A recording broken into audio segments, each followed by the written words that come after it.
Chalkboard champion. कैसे हैं आप सब? उम्मीद है आप बहुत अच्छे होंगे। मैं भी बिल्कुल बढ़िया हूँ। अपन ने पहले वाले एंटरप्रेन्योरशिप वाले वीडियो में पढ़ा था, मतलब पार्ट में पढ़ा था कि सोर्सेज ऑफ एटीट्यूड क्या होते हैं, फीचर्स क्या होते हैं एटीट्यूड के, और एंटरप्रेन्योर का कैसे एटीट्यूड होना चाहिए। फिर मैंने आपको एक वीडियो भी दिखाया था।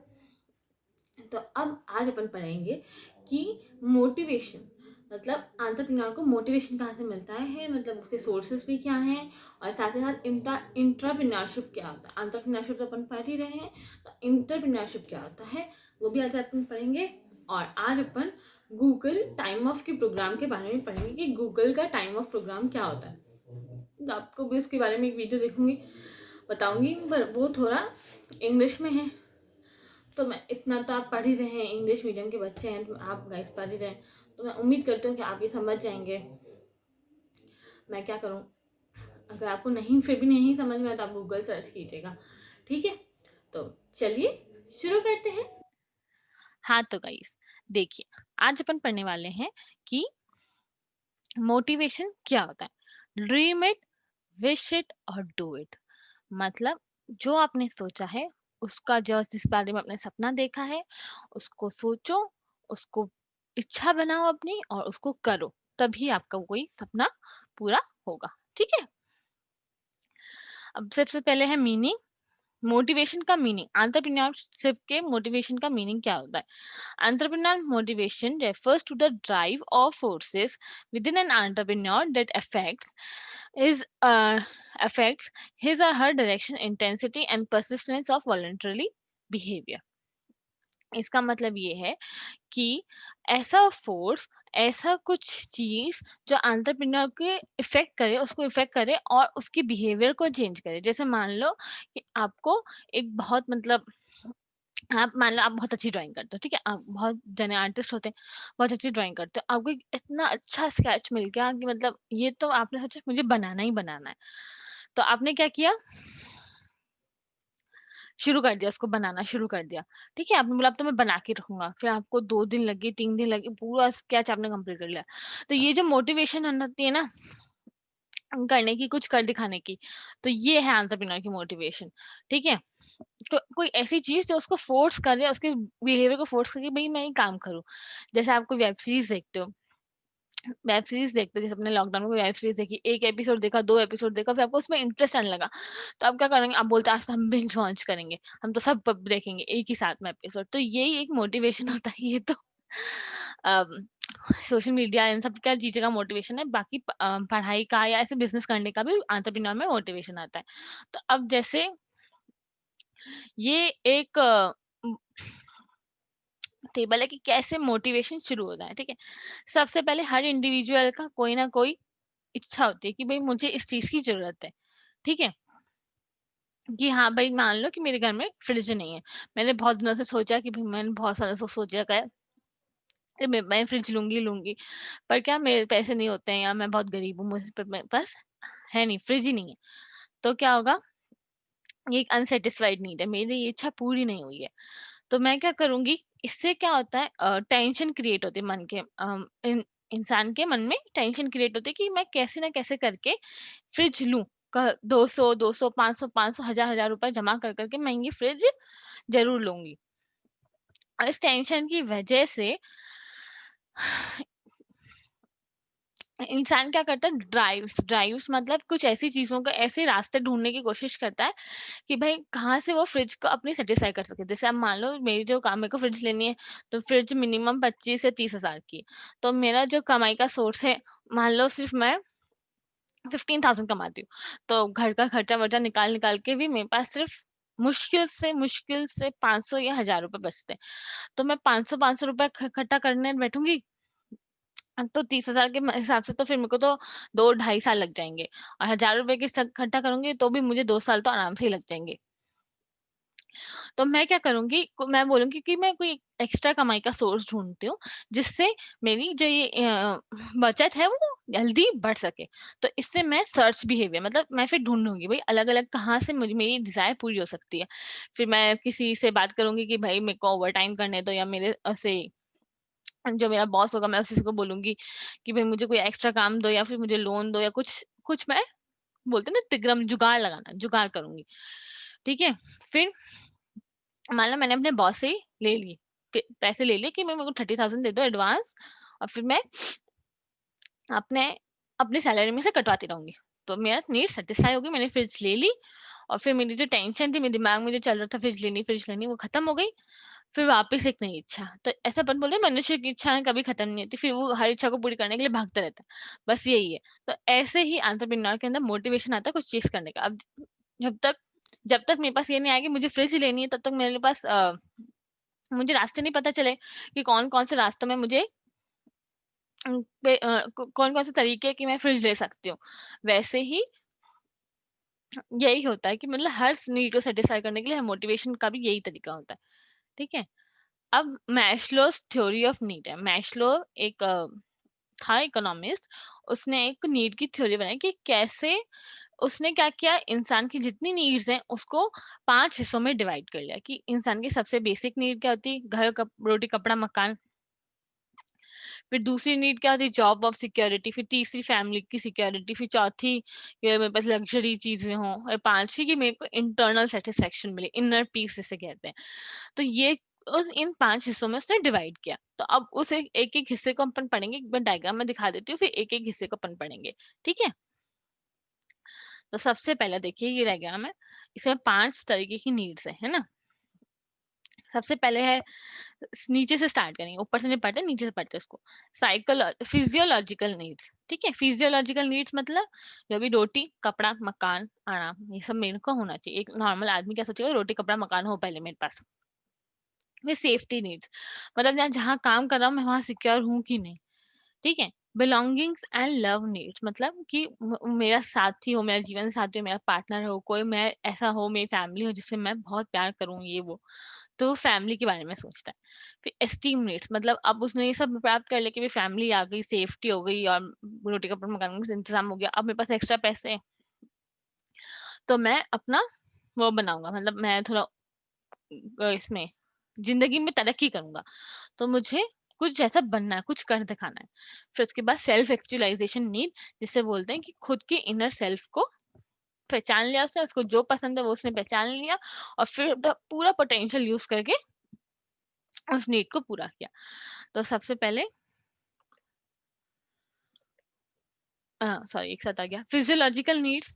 फिजियोलॉजिकल नीड्स होती, अगर मान लो एग्जाम्पल कोई भूखा आदमी है, जैसे तुम लोग को भूख लगती है, तो सबसे पहले अगर मम्मी घर पे है, तो मम्मी को बोलते हो मम्मी खाना दे दो। अगर नहीं है घर पे तो तुम लोग फ्रिज खोलते हो, थोड़े कबर्ड्स में देखते हो, बिस्किट है, नमकीन है, कुकीज है, या ब्रेड है, बटर है, कुछ हम लोग कुछ खा ले, फ्रूट्स है वो कुछ खा ले, अब मम्मा है तो खा लेते हैं। तो जैसे हर कोई भूखा इंसान होता है, तो उसके अंदर जो नीड पैदा होती है कि भाई मुझे भूख लगी है, तो वो खोजता रहता है खाना। वैसे ही इस जो फिजियोलॉजिकल नीड्स है ना, ये रोटी, कपड़ा, मकान, सबसे पहले इंसान इसी को पूरा करने की कोशिश करता है, क्योंकि खाना खाना है, खाना तो जरूरी है, और कपड़ा अच्छे पहनने, कपड़े पहनने, हमारा घर किराए का नहीं होना चाहिए, हमारा घर अपना खुद का होना चाहिए।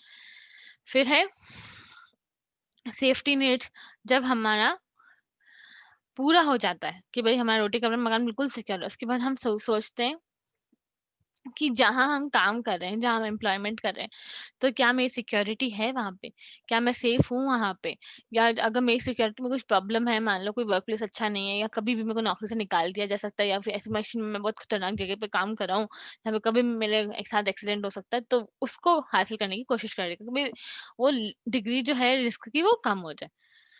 फिर है सोशल नीड्स। ये सोशल नीड्स होती है बिलोंगिंगनेस और लव के बारे में। आपका लाइफ पार्टनर, आपके फैमिली, आपने मान लो शादी कर ली, सबके मतलब आपने अपना बोलते नहीं अपने पैरों पे खड़े हो गए, फिर आपने अपनी जॉब को सिक्योर भी कर लिया, उसके बाद आप सोचते हैं अब मैं सेटल हो जाऊं। तो सेटल होने के लिए फिर आप शादी वादी करते हैं, फिर शादी के बाद आप बोलते हैं अब फैमिली मेरी सेटल हो गई है, अब वो क्या करते हैं, अपने पूरे मतलब अब बोलते भाई अब मेरा घर परिवार सब सुखी है, ठीक है? अब उसके बाद पैदा होती है एस्टीम नीड्स। एस्टीम नीड बोलती है अब मैं कुछ ऐसा बनूंगा, मतलब उसके अंदर ईगो आ जाता है कि भाई मेरे पास इतना बड़ा मकान है, मैं मेरा जॉब सिक्योर है, मैं 50 लाख कमा रहा हूँ महीने साल के, और सोशल मेरी फैमिली भी बहुत अच्छी है, मैं अपने बहुत बच्चों को बहुत अच्छी परवरिश दे रहा हूँ। अब मैं मेरे इसके अंदर ईगो आ जाता है कि भाई मैं कुछ कर रहा हूँ, मैं इतने हाई लेवल पे पहुंच गया हूँ, ठीक है। तो उसको मेंटेन रखने के लिए वो सारी चीजें करता है, मतलब कार भी खरीदेगा महंगे महंगे, अपने इंटीरियर डेकोरेशन कर देगा, घर भी भयंकर अच्छा खरीद लेगा, बच्चों को भी घुमाने ले जाएगा। तो ये अपनी ईगो को सेटिस्फाई करता है स्टीम नीड्स में। फिर लास्ट है सेल्फ एक्चुअलाइजेशन नीड। ये सबसे हाईएस्ट रैंक होती है मैस्लो की थ्योरी में। इसमें खुद के डेवलपमेंट के बारे में वो करता है, मतलब खुद को ही, मतलब आप इस लेवल पे पहुंच गए कि आप इससे आगे नहीं बढ़ेंगे, मतलब आप हाईएस्ट लेवल अपनी करियर पे। तो अब वो क्या, उसको और थोड़ा स्पेशलाइज करने की कोशिश करता है, उसको और डेवलप करता है। मतलब ऐसे बोलते नहीं है कि सीखने की तो इच्छा कभी खत्म नहीं होनी चाहिए, सीखने की खिड़की हमेशा खुली रखनी चाहिए। तो वो अपने आप को डेवलप करता है, ठीक है। अब एक और था डेविड मैकलैंड। उसने भी अपना एक बनाया कि मतलब कोई भी कल्चर का हो, कोई भी जेंडर हो, तीन पीपल की जो नीड्स है वो तीन मोटिव से ड्रिवन होता है, मतलब इन तीन के कारण ही नीड्स पैदा होते हैं। सबसे पहले अचीवमेंट, सेकंड एफिलिएशन, और तीसरा पावर। ये मैनेजर के हिसाब से अपन देखेंगे, ठीक है। तो अब पहले इसके बारे में डिटेल में पढ़ते हैं। पहले अचीवमेंट। अचीवमेंट मतलब वो होती है कि आप, मैंने जिंदगी में अचीव कर लिया। मतलब मान लो कि आप कुछ क्वेश्चंस करने बैठे अकाउंट्स के, आप एडजस्टमेंट के क्वेश्चंस करने बैठे हो, तो अचीवमेंट हो गया आपका कि भाई मेरे को आज 5 क्वेश्चन कंप्लीट करने हैं। तो आपने लगातार बैठे 2 3 घंटे 4 घंटे, फिर आपने 5 क्वेश्चन कंप्लीट कर लिए बिना किसी प्रॉब्लम के, सब आपको एडजस्टमेंट करने आ गए। तो वो आपने अचीव कर लिया। वो कॉम्प्लेक्स टास्क को बहुत अच्छे से अचीव कर लिया। तो वही जिंदगी में होती है भाई, मैंने इस अपने कुछ बोलते हैं ना कि 12th के बाद आपने जो भी किया, आपने क्या अचीव किया जिंदगी में, क्या हासिल कर लिया है वो। एफिलिएशन मतलब अफिलिएशन मतलब होता है ये, मतलब कि आप किसी के इससे बिलोंग करने की नीड होती है। मतलब आप इससे बिलोंग करते हैं, इंटरपर्सनल रिलेशनशिप है। मतलब आप इसको बिलोंग करते हैं, आप सिंधी कम्युनिटी को बिलोंग करते हैं, आप हिंदू कम्युनिटी को बिलोंग करते हैं, तो ये बिलोंगिंगनेस की जो नीड है ना, कि आप किसी चीज को बिलोंग करो अपने वर्क में, तो वो क्या होता है, अफिलिएशन। और तीसरा है पावर। पावर मतलब अगर आप किसी बिजनेस में काम कर रहे हो, तो आप सोचते हैं मेरे पास पावर अथॉरिटी होनी चाहिए। रिस्पॉन्सिबिलिटी तो होती है, किसी भी बिजनेस में आप कहीं काम करेंगे तो आपके पास रिस्पॉन्सिबिलिटी होगी कि आपको ये काम करना है, लेकिन आपको पावर भी आप बोलोगे कि आपको रिस्पॉन्सिबिलिटी में, आपके पास पावर भी होनी चाहिए, अथॉरिटी भी होनी चाहिए कुछ कर दिखाने की, ठीक है। तो मतलब कोई भी आपका जूनियर आके आपको कुछ भी बोल के नहीं चल रहा है, आपके पास पावर होनी चाहिए कि कुछ कर दिखाएं आप। तो ये है 3 मैकलेंड थ्योरी के नीड्स। अब इसके नीचे मैंने एक बहुत इंपॉर्टेंट अंडरलाइन कर रखा है, अपन पहले पढ़ लेते हैं, ठीक है। People with achievement motives are motivated by standards of excellence, delineated roles and responsibilities and concrete timely feedback। जो लोग अचीवमेंट मोटिव्स होता है इनका, वो तब मोटिवेट होते हैं जब उनको ऐसा रोल दिया जाए जहाँ पे एक्सीलेंस हो, मतलब वो काम करने में आपको एक्सीलेंट एक्सीलेंट नॉलेज की जरूरत है, और उसमें फीडबैक आपको टाइमली मिल जाए कि आपने बहुत अच्छा काम किया है, आप तो बहुत अच्छे हो, ये हो, वो हो। तो वो अचीवमेंट मोटिव के जो आदमी होंगे, उसको वो सेटिस्फाई कर लेंगे। Those with affiliation motives are motivated when they can accomplish things with people they know and trust। मैंने बोला जो बिलोंग करते हैं किसी चीज को। तो मान लो मैं किसी टीम का पार्ट हूँ, और मैं जिस टीम का पार्ट हूँ वो टीम की हर एक मेंबर मुझ पे ट्रस्ट करता है, या मैंने इसको काम दे दिया है तो मेरा काम जरूर हो जाएगा। तो ऐसा ट्रस्ट, ऐसा मोटिव होता है किसी भी इंसान का, उसको बोलते हैं एफिलिएशन मोटिव। और वो तभी उनकी नीड सेटिस्फाई होती है जब ये उनको ट्रस्ट करने लग जाए जो लोग उनके साथ काम करते हैं। And the power motive is activated when people are allowed to an impact impress those in power or beat competitors. Power motive तब आती है लोगों में, वो उनको खत्म होती है जब उनके होने से रुतबा उनका पैदा हुआ। रुतबा उनका ना, मतलब उनके आते ही सब शांत, ऐसा रुतबा, जैसे टीचर के आते ही सब शांत हो जाते हो ना तुम लोग, वैसा। तो ये पावर मोटिव है। तो आया समझ में, ये इंपॉर्टेंट लाइन आपकी बुक में भी लिखी हुई होगी, आप उसको अंडरलाइन कर लीजिएगा, ठीक है। अब अपन पढ़ेंगे कि एंटरप्रेन्योर और एम्प्लॉय के बीच में क्या डिफरेंस होता है। कि एक एंटरप्रेन्योर जो काम करता है अपने बिजनेस में, और जो एम्प्लॉय अपना काम करता है, उन दोनों के माइंडसेट में क्या फर्क है, ठीक है। तो सबसे पहला है, देखो जैसे अब इसमें ही आप आपको अगर दिख रहा हो तो माई पोटेंशियल इज प्री डिटरमाइंड, मतलब मैं जितना काम कर सकता हूँ वो मैंने खुद ने डिसाइड कर लिया है। और इसमें क्या लिखा हुआ है, my effort and attitude determine my abilities, और मेरा जो काम है, मेरा जो एफर्ट है, मेरा जो एटीट्यूड है, वही मेरी एबिलिटीज को डिफाइन करती है। Failure is an opportunity to grow, सबसे पहला एंटरप्रेन्योर क्या सोचता है, अगर मैं फेल हो गया तो ये मेरा एक बहुत अच्छी बात है और ये मेरे को एक अपॉर्चुनिटी देती है, मेरी ग्रोथ में काम आएगी। Failure is the limit of my abilities, मतलब फेलियर क्या है, मेरी एबिलिटीज क्या को लिमिट करती है। मैं फेल हो गया मतलब मैं इतनी, बस इतनी एबिलिटी से ज्यादा मैं कुछ नहीं कर सकता, मैं हर बार फेल हो जाऊंगा उसमें। तो ये है इन दोनों की माइंडसेट। ठीक है, अब अपन डिफरेंस पढ़ते हैं। सबसे पहला है motive. The motive of an entrepreneur is to start a venture by setting up an enterprise, whereas the employee motive is to render one service in ongoing enterprise. Entrepreneur का क्या मोटिव रहता है कि मैं एक नया बिजनेस स्टार्ट करूँ, एक नया एंटरप्राइज स्टार्ट करूँ। और एम्प्लॉय किस मोटिव से जाता है कि जो बने बनाए बिजनेस है, जो बहुत डेवलप्ड कंपनीज है, मैं उसमें जाके काम करूँ और उनको हेल्प करूँ। तो दो अलग अलग बातें। स्टेटस, एंटरप्रेन्योर सोचता है कि मैं इस कंपनी का मालिक बनूं, और एम्प्लॉय सोचता है कि मैं इस कंपनी का नौकर बनूं, वहां जाके नौकरी करूं, वहां पे मतलब अपनी सर्विस प्रोवाइड करूं। रिस्क बियरिंग, एंटरप्रेन्योर क्योंकि ओनर होता है, उसको सारी रिस्क को अज्यूम करके चलना पड़ता है, जो भी अनसर्टेनिटी इन्वॉल्व है बिजनेस को रन करने में, उन सबको ध्यान में रखते हुए बिजनेस करना पड़ता है। पर एम्प्लॉय है, क्योंकि वो नौकर है, वहां पर सर्वेंट है, तो उसको कोई रिस्क लेना नहीं पड़ता। बस उसका एक ही रिस्क होता है कि भाई उसकी जॉब छूट जाएगी, वो भी बहुत मुश्किल से होता है। और कभी इसको ये भी रिस्क होता है कि उसकी जॉब छूट जाएगी, उसको पैसे भी नहीं मिलेंगे, कॉम्पेंसेशन भी मिलेगा, कभी वो सोचते हैं कि हाँ भाई मिल जाएगा। तो यही रिस्क होता है इसके। ठीक है, rewards, as a reward risk bear करने का रिवॉर्ड उसको प्रॉफिट होता है, एंटरप्रेन्योर को बहुत सारा, कभी कम होता है कभी ज्यादा होता है, पर एम्प्लॉय को as a equal consistent profit मिलता है। प्रॉफिट क्या, सैलरी मिलती है, तो वो कंसिस्टेंट होती है, जो उसके कॉम्पेंसेशन लेटर में लिखी भी होती है। इनोवेशन, एंटरप्रेन्योर क्योंकि खुद का बिजनेस चला रहा है, धीरे धीरे काम को करने के नए नए तरीके निकालता रहता है, और प्रोडक्ट्स गुड सर्विसेज को प्रोवाइड करने के नए नए तरीके निकालता रहता है, तो वो इनोवेटर है। लेकिन एम्प्लॉय जो है रूल्स और रेगुलेशंस, अपने गाइडलाइंस, अपने प्रोटोकॉल के हिसाब से ही काम करता है, कोई इनोवेशन नहीं करता है। क्वालिफिकेशन, एंटरप्रेन्योर को कोई क्वालिफिकेशन की जरूरत नहीं कि आपको 12th पास होना चाहिए, बीकॉम करना चाहिए, आपको ये सीए करना चाहिए, बस आपके पास दिमाग होना चाहिए और अपने दिमाग को बिजनेस में यूज करना आना चाहिए, और रिस्क बेयरिंग एबिलिटी होनी चाहिए, बाकी कुछ नहीं चाहिए क्वालिफिकेशन में। लेकिन एम्प्लॉय को उसके रोल के हिसाब से, उसके पोजीशन के हिसाब से क्वालिफिकेशन की जरूरत होती है। ठीक है, तो 6 डिफरेंस है। मोटिव क्या होता है, स्टेटस ओनर का, रिस्क बेयरिंग, क्वालिफिकेशन, इनोवेशन और रिपोर्ट्स। तो ये 6 पॉइंट बहुत इजी हैं, आप पढ़ आप नॉर्मली सोच लीजिए बिजनेसमैन और एक एम्प्लॉय में क्या फर्क होता है, तो आपको पता चल जाएगा। अब है इंट्राप्रेन्योरशिप। इंट्राप्रेन्योर कौन होता है, इंट्राप्रेन्योर सुन भी रहे हैं आप, बोल कर रही हूँ कि मैं आपको इंट्राप्रेन्योर क्या होता है, इंट्राप्रेन्योर ऐसे एम्प्लॉयज होते हैं जो काम में, जॉब में ही रह के कुछ ऐसा इनोवेट कर जाते हैं जो पूरी दुनिया को बदल के रख सकता है। वो ऐसे एंटरप्रेन्योर होते हैं जो जॉब में रहते हुए ऐसा इनोवेशन कर लेते हैं जो उस कंपनी को यहाँ से यहाँ तक पहुंचा देते हैं।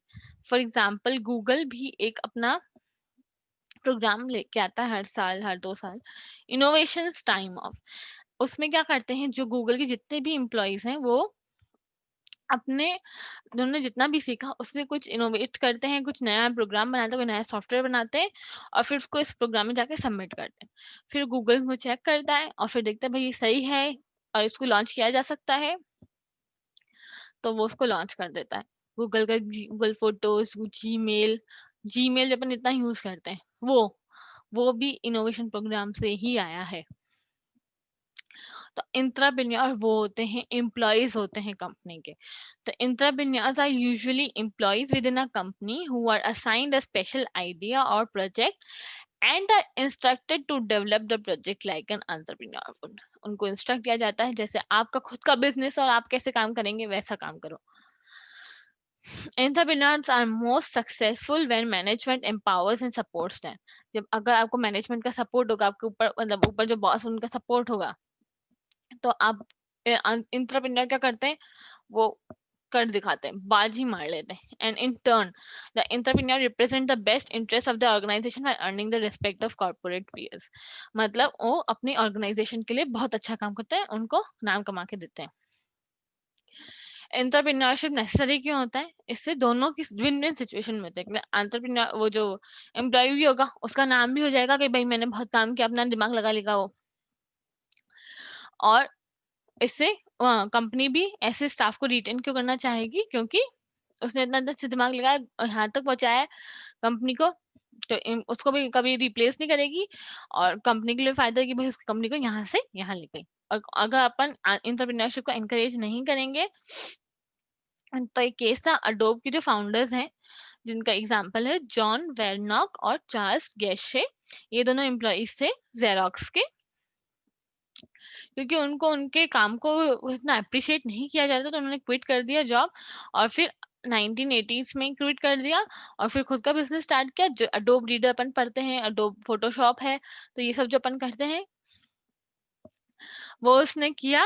और अभी उसकी कम से कम भी एनुअल टर्नओवर 3 बिलियन है. तो यही एंटरप्रेन्योरशिप का सबसे केस है. मतलब अगर वो उसको दे देता जेरोक्स, तो वो उनकी कंपनी के लिए काम करता और वो जेरोक्स आज 3 बिलियन वो कमा रहा होता. तो यही है, इसलिए नेसेसरी होता है. ये है Google innovation time off programme. तब इसके बारे में आप देखिएगा ये वीडियो. इंग्लिश में है तो टेंशन में, 2-3 मिनट का वीडियो, ज्यादा मैं टाइम नहीं लूंगी आपका. तो 2-3 मिनट का वीडियो देख के जाइएगा, आपको पता चलेगा. अगर आप आगे कभी गूगल में काम करें तो अपना इनोवेशन लेके आप इसमें कुछ कर दिखा सकते हैं. ठीक है, बस आज के लिए बस इतना ही. Thank you so much. और इस चैनल को लाइक करें, शेयर करें, सब्सक्राइब करें और बने रहिएगा मेरे साथ. Thank you. Details of Google's Innovation Time of Entrepreneurship Program, presented by Eduxit.com. In this video, we are going to learn about Google's Innovation Time of Entrepreneurship Program. Innovation Time Off is a motivation process used by Google to encourage the employees. In this program, every employee spends 20% of their time to work on projects that interest them. This entrepreneurship program involves select a project and submit the proposal, evaluate the project, approval of the project, and monitor the progress of the project. Several of Google's products and services like Gmail, Google News, Orkut, and AdSense are products of this Innovation Time of Entrepreneurship program. According to an announcement, half of the new products or services from Google were from this program. In India, the enterprises like Marico and Kinetic Engineering Limited has introduced similar programs. That covers up Google's Innovation Time of Entrepreneurship program details. Thanks for watching.